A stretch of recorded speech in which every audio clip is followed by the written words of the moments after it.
It's hard to believe it's only the beginning of March and it's already 86 degrees here in South Texas. And as we're always concerned about when you have RV units, especially after last year and the record heat we had, is will your AC unit keep up with the heat? Now, I've done some modification to ours, but as you've watched probably our last couple of videos when we went to the RV show, we ran into Don and Dina from Kool RV, and they have an AC Connect system that I really wanted to try. So we went to the Austin show, I bought one, I'm gonna put it in and see if it makes a difference. So stay tuned after the intro and see what we find out. Hi there, welcome to our channel, Boken's Adventure. Join me and my wife Debbie, along with our 3 children, Brendan, Shannon, and Dylan, as we document our family adventures and provide some tips and hacks that we learn along the way. And if you like what you've seen, please remember to subscribe, like, share, and comment. We would definitely appreciate your feedback.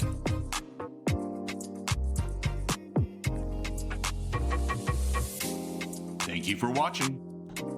So right now the air is on. This is a Mach 1, same as the 3, 5, and I think 15, Mach 15. This happens to be an energy saver, 13.5 BTU, and I took this off because I really wanted to see what was up in there. I've never taken one of the covers off, and I don't know if I can get this up in there or not, it probably won't fit. The reason why I'm doing this is because I did a mod in the past using the foam board that I saw on YouTube, using this stuff right here. So I did a mod in the past to, one, increase the velocity of the air, but also to quiet the unit down. And as you can tell, the reason why I have it on right now is it's pretty quiet as compared to normal Coleman AC units. So now installing the AC Connect to see if I can still fit the foam board on there, but also see if I can't, what difference it makes in the noise level, which I had a dB meter. I do have one on the cell phone, so I'm gonna give it a try and see what kind of numbers I get. So I have not purchased a decibel meter, but I do have one on my watch. I was trying to figure out some way to do it on the iPhone so I could screen capture it. I haven't figured that part out yet, but it is my watch. So what I'm gonna do is just find out right here, find out from 14 inches, 60 decibels at 14 inches. So we use that as a starting point and see what kind of results we get after the change. So the question is, why am I going through all this trouble? I already built the foam board mod that you saw on YouTube, if you did see it on YouTube, where you build a platform with a V and you direct the air into the 2 ducts in the plenum box of your AC unit, whether it be a Coleman or a Dometic, and works very well. Plus, it's an opportunity to seal up all the air pockets or air holes you might have between that and the roof area with aluminum tape. Now the challenge is that even doing that, you still have a lot of turbulence that is occurring inside the plenum. So that's why I decided I want to go down and get an AC Connect from Kool RV. Now the reason why I decided to get one is a simple, efficient, easy installation that takes the air from your unit. Instead of going into a plenum box, whether you did a mod yourself or just rolling around in there and trying to get into the ductworks, it actually takes it and directs it directly into your ducts, improving the efficiency of your AC unit, which is a big problem with these AC units in the RVs. Don't know why, they've always been a challenge in getting efficiency out of these. They use a lot of power, they're noisy, and nothing's really changed. I know some of the new ones out there, such as Furrion, do claim to have a little more efficiency when it comes to temperature drop from ambient, etc. Now, with that said, ambient temperature drop is a very misleading terminology. What I mean by that is, some people think, well, if it's 100 degrees outside, the best I'm ever gonna do is 80 degrees in the unit. And I could say, after the mods I did to the unit here in our RV, plus also putting 5% window tint, ceramic window tint on our RV, we've been at rodeos, for example, where the outside temperature is 114 degrees, and as long as we keep the door closed, we've had as low as 70 inside the RV here. So really what ambient temperature means is, for example, you walk in the rig, first start the AC unit, for example, today I walked in here is 90. So in theory, if you get a 20-degree temperature drop, you can go from 90 down to 70. With that said, once you're at 70, in theory, you can potentially get down to 50, depending on the installation on your RV. What it means is the air going into your AC unit through the cold air return, that temperature versus what it can do inside the unit that's the ambient temperature the way I'd kind of describe it. So, for example, if we have 80-degree temperature going in there, you should be able to get 60-degree temperature coming out the other side, in theory. So as the temperature in the rig continues to drop, you have the ability to continue to drop the temperature inside your RV and not suffer through the summer heat, in theory. Now, like I said, there's so many different aspects that go into that, such as insulation in your RV, how many times you go in and out of the RV. For example, in the Sightseer, and a lot of RVs are designed this way, the door and the AC, front AC unit line up perfectly. So when you open the door, that hot air comes in, goes right into the cold air return, and then starts circulating through the rig. And basically, when that happens, your RV is now struggling, or your AC is now struggling to cool it off because you're getting this influx of warm air every time you open the door. Wish it wasn't designed that way. And that's why, for example, a diesel pusher with the door right at the front is not using an AC unit up there, so you're not getting that blast of warm air as you do such as a mid-coach type door, or one a little further back you find in a gas RV. So a little design issue, but hey, yeah, just tell the family, do not open the door and keep it open. Come in or go out and close the door, and your AC will thank you, and you'll thank the AC for keeping you cool. So what do we have here? As I mentioned earlier in the video, sorry all the noise, we went to the Austin RV show and met Don and Dina, and I picked up one of these AC Connects. This particular unit is, for our unit, is for a Coleman Mach 1, 3, 10, and 15. There's also a QR code on the bag that you would scan this for an installation video, and I can say the installation video is excellent. Shows you exactly how to install it, gives you some tips and tricks on how to install it, but also there's some information there in case it doesn't quite fit, how to modify the unit to make it fit. So what's inside the bag?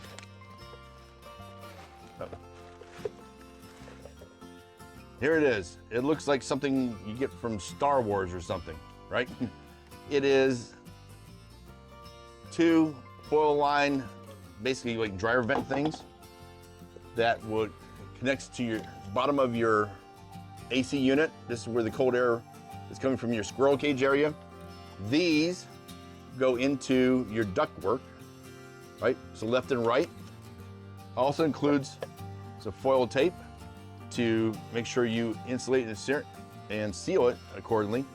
Now, the interesting about it, you'll see when I go and install this, that in your plenum box, there's an opening that this will fit into, and they've added a rubber strip around, you can see this right here, a rubber strip that helps insulate it, but also hold. So in many cases, I was asking Don, for example, do I need to put foil tape around this? He said, no, when you stick it in there, it should stay, and you don't have to worry about putting tape around it. Now, I probably will anyway, but the rubber seal around the outside of this unit is designed to hold it in place. So enough talking about this, let's get this thing installed. So the first thing you do, you need to get this cover off where the filter is located. And by the looks of it, it's time to clean this one already. It is amazing, especially going to rodeos, how much dust, dirt, and lint you get into your filter. That is nasty. We'll have to clean that out. Now you see that purple board I was talking about before. It's located right here. I've already done a really good job of sealing the cold air return. Let's get this off. This is where I need to get to work on the actual install of the AC Connect system. Okay, got the tape off now to get this bottom panel off. I forgot, I use a thinner board here. But you can see here where the air comes out of this, comes out of your unit, hits this board, right? And I put this little tent thing here so it'll direct the air to the left. If you're looking at the video, it'll be to the right, right? And to the left on here, into your 2 duct here on the side, which feeds all your AC ducts. Now you see I did a pretty good job here where I built ramps. You see I built a ramp here out of the foam board. Use tape where the air comes down here and goes right into your duct. Same thing on the side here. But still, it's coming down, hitting that little tent thing that I made, like a little triangle thing, and still causing some turbulence here. The idea is the Kool Connect will now connect on both these sides here, and we shouldn't have any issue with air flowing or turbulence being caused here inside the plenum box. So let me get in here and see what we can do. Okay, you can see I removed the center divider.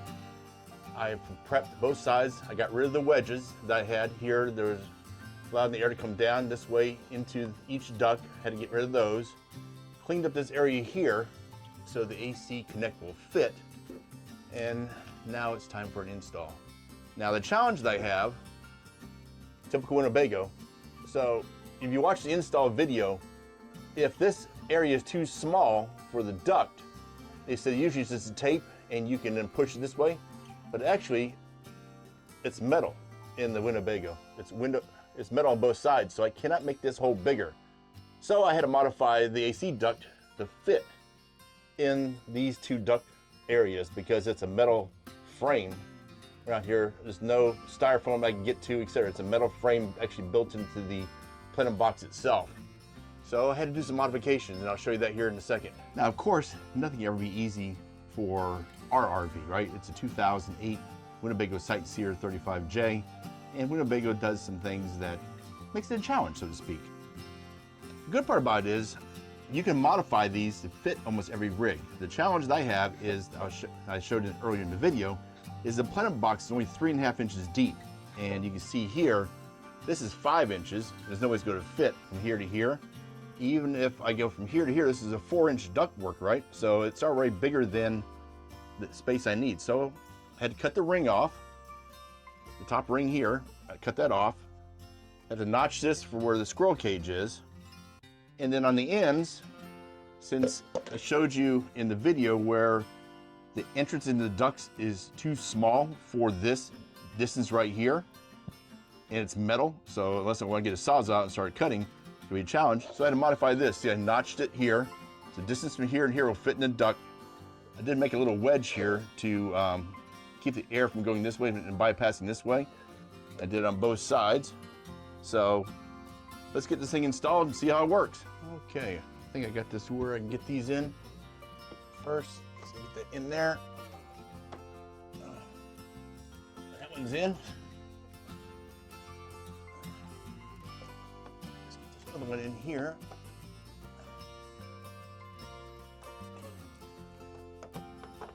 There we go, that's in.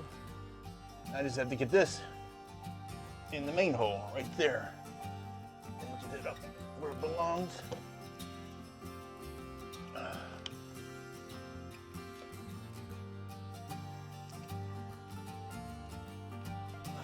There we go. Look at that. Now what I have to do is I'm going to put some tape around here. And in the install video, what Don mentioned is that you turn your AC unit on and feel for air. This is your cold air return. So warm air is going in here and cold air is coming out. So see if you have any air leaking. And you're going to use the foil tape to seal off any areas that are going to cause an issue. Now, like I said, the challenge I had is that this plenum box, from the frame here to the bottom of this frame here, is only 3.5 inches. This is a 4-inch ductwork. Now the good thing about it is that I was able to modify this to get up in there deep enough to where, since you don't have any of this other material here, frames, etc., the actual vent cover, the cover that goes over this, or AC cover, has some area of give. So in other words, I have some extra room. So when I put this on here, this is not going to cause an issue. So let me get this all sealed up and give it a test. Here you can see what it looks like, the install. Let me get the tape on there and we should be good to go. Okay, so the install is done. I need to clean this up a little bit right here. But see what the decimal point here is. So is it 14 inches? 64. So 3 decibel louder than the foam system, but still very quiet. So I like it. And I wish I had one of those meters that show how much air is coming out. I can tell you, you can feel an increase in velocity from the vents, just the front AC unit on. Now when both AC units come on, of course, it's really coming out of here. So I'm impressed. Well, the install is done, and I will say that the work to put the unit in was more than I planned. However, the good part about it is if you go to the website for KoolRV.com, I think that's what it is. I'll put it right here, Kool RV. Go to the website, you'll see in their warranty, they will say, even if you cut it apart, modify it, etc., and it still will not work, there is a money back guarantee. Tell you what, I'm jumping in here with this little snippet video in the middle of this video for the AC Connect Kool RV. I've been impressed by the install, ability to adapt the unit to fit my particular RV. With that said, I did send an email through the affiliate link. You go to the website and ask to be an affiliate of Kool RV. I was approved to be an affiliate. And the reason why I did that is this gives you an option to make a big difference in the efficiency of your RV while also doing it for not very much money. The cost of these units is very low. And the main part about it is if you can improve the airflow, the efficiency of your unit, and the cooling part, especially when it gets hot, that's a win-win in my book. So I'm now an affiliate. Boken's Adventure is now affiliate. So I'll put the affiliate link below. It's no additional cost if you click on that link to order one for your unit. It takes you right to the site. You do the quiz. It'll show you exactly what unit you need for your particular RV and place the order and you're good to go. Back to our video. The good part about it is I was able to get it installed. No fault of Kool RV. The plenum in this happens to be really shallow and something you couldn't plan with. I really wanted to put something better in here than the foam unit. Now granted, be fair, the foam unit using the 1-inch foam is quieter, just not as efficient in moving air to the ductwork. I did notice a nice increase in airflow. I do not have a meter to show what the velocity is going through the ducts, but you can feel the difference, and that's the important part. So mission accomplished, so to speak. Putting the AC Connect in, I was able to get sorry about the table squeaking, able to get the velocity up, keep the noise down, and improve the cooling efficiency of this Kool Mach 1. I think it's an 8000 series. The Kool Mach 1 in the Winnebago Sightseer. If you like what you saw, please leave a comment below and like the video. Helps us grow as a channel. This video is not your typical install video. What I did might help others out there that have a non-traditional plenum box that doesn't fit either the airflow or the Kool RV AC Connect. The good part about it is the other competitor out there, you cannot modify it to fit that shallow plenum box. It's only 3.5 inches deep. There's nothing you can do to make it fit. That's why I had to build the foam one. Now with the Kool RV AC Connect that I just installed, the good part about it is I was able to modify it and make it work to fit the unique plenum box in this Winnebago Sightseer. I mentioned before, like in the sides, I could not expand the width of the duct because it is a metal frame. Unless I want to start cutting metal, I don't want to do that. So I was able to cut the plastic to make it fit and also get it as deep as I could, or actually get up as far as I can into the plenum, giving the most amount of clearance and be able to put the grate back on. I was able to take off the lip and modify that to go further up into the plenum to where it works, and I was able to get the grate back on. And if you have an RV like this with a shallow plenum box, maybe this will help you. So that's all for now, and we hope to see you out on the road.